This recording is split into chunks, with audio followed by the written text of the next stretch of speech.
ಈ ಭಾರತೀಯ ಜನತಾ ಪಾರ್ಟಿಯವರಿಗೆ ಪ್ರಸ್ತುತ ಸಂದರ್ಭದಲ್ಲಿ ಅವರಿಗೇನು ನಾವು ಕಳೆದ 2 ವರ್ಷದಿಂದ ಒಂದು ಒಳ್ಳೆಯ ಆಡಳಿತವನ್ನು ಕೊಡ್ತಾ ಇದ್ದೇವೆ, ಅದನ್ನು ತಡೆಯೋಕ್ಕಾಗ್ತಾ ಇಲ್ಲ.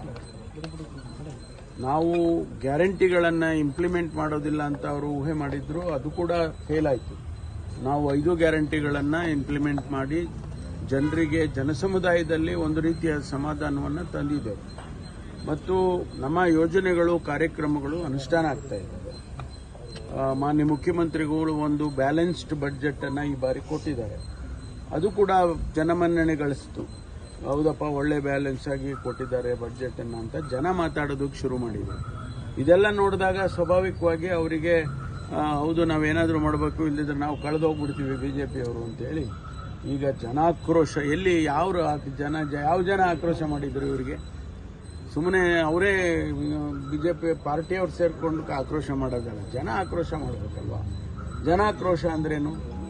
ಜನ ಈ ಬೀದಿನಲ್ಲೇ ಎಲ್ಲ ನಮ್ಮನ್ನು ಬೈಬೇಕಪ್ಪ, ಆ ರೀತಿ ಯಾವುದಾದ್ರೂ ನಡೆದಿದ್ರೆ ಒಪ್ಕೊಳ್ಳೋಣ.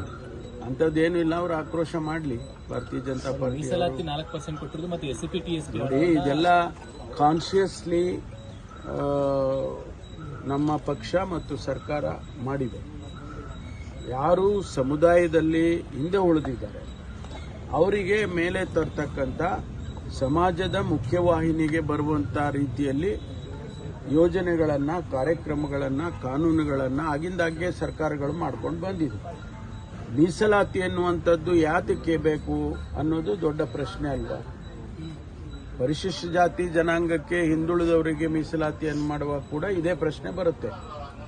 ಯಾರು ಹಿಂದೆ ಉಳಿದಿದ್ದಾರೆ, ಸಾವಿರಾರು ವರ್ಷಗಳಿಂದ ಅವರಿಗೆ ಅವಕಾಶಗಳು ಸಿಕ್ಕಿಲ್ಲ, ವಂಚಿತರಾಗಿದ್ದಾರೆ, ಅವರನ್ನು ಸಮಾಜಕ್ಕೆ ಮುಖ್ಯವಾಹಿನಿಗೆ ತರಬೇಕು ಅಂತ ಸಂವಿಧಾನದಲ್ಲಿ ಹೇಳಿದೆಯಪ್ಪ. ಅದರ ಪ್ರಕಾರ ನಾವು ಈಗ 16-18% ಮುಸಲ್ಮಾನರಿದ್ದಾರೆ ಈ ರಾಜ್ಯದಲ್ಲಿ, ಅಲ್ಪಸಂಖ್ಯಾತ. ಆ 16-18% ಹಿಂದೆ ಉಳಿದ್ಬಿಡ್ಬೋದಾ?